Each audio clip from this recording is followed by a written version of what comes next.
Hey y'all, and welcome to another Tumbler tutorial. This video is going to be about this campfire tumbler.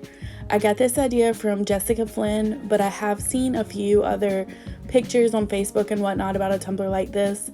So I started with painting my tumbler with this driftwood color paint, and then to get the kind of speckled robin egg effect, I'm going to use a 1-inch chip brush, and I'm just going to spray some spray paint into this little, I'm using a mouthwash cup, but the spray paint did eat through the cup, so I would not use this type of cup, but just spray some spray paint in the bottom of a cup, and you're going to dip your chip brush into it and then kind of run your finger along the top of it so the bristles flick forward and sling paint onto the cup. And that's going to give you that really cool speckled robin eggy type of effect.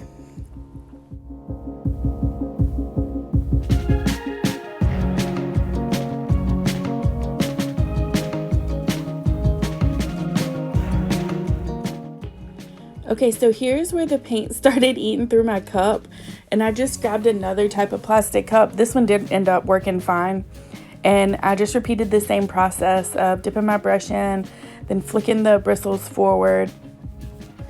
And when I first started doing it, it was a little uneven and kind of splotchy, but I really don't hate that effect. It's just supposed to be random and kind of just sporadic, you know, the dots are kind of uneven, and I think it just adds to the character of it.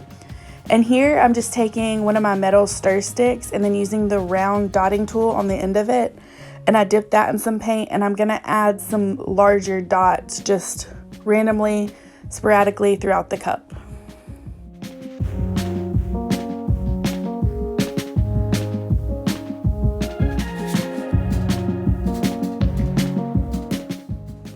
Okay, and once I get the dots to my liking, I'm going to go ahead and start epoxying.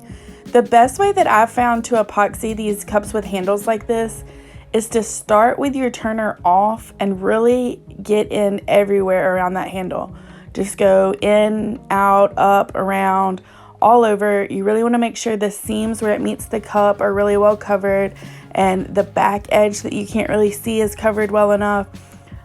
There are going to be a few layers of epoxy on this cup, but you do want to make sure that you're getting that handle really good so it stays even and doesn't have any compromised areas or anything like that.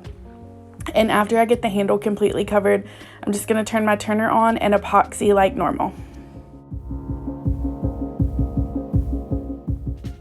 I'm really not going to go too into depth on the epoxying because you've seen it before. But once I get it fully coated, I'm just going to torch it to remove any bubbles like I always do. Alright, and once it is fully coated in epoxy and that epoxy has dried, I'm going to go ahead and add my decal. I'm just kind of eyeballing it here. It doesn't have to be precise and perfect, but you do kind of want it somewhat even.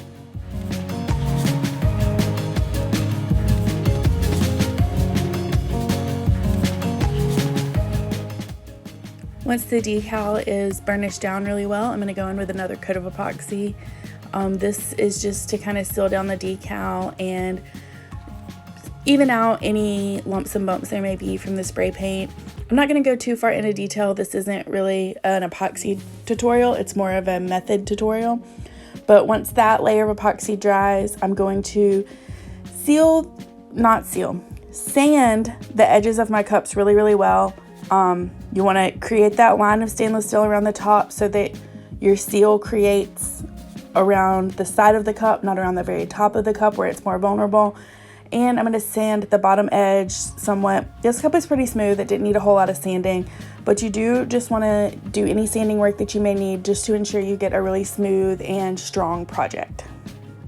When all the sanding is done, I'm going to go in with some acetone and just kind of clean up my top rim.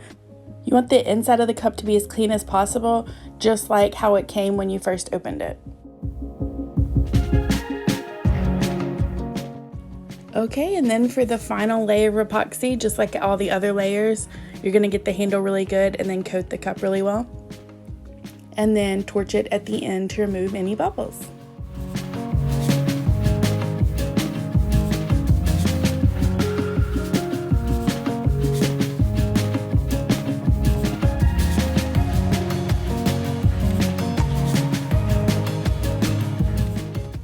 And of course, this is the final project. I love this technique. I think I have a few other ideas and I'm going to be trying it on, but I really love the randomness of it and I think it's really unique. As always, thank you so much for watching. I really hope you'll like this video and please subscribe to my channels for more videos like this. Thanks, bye.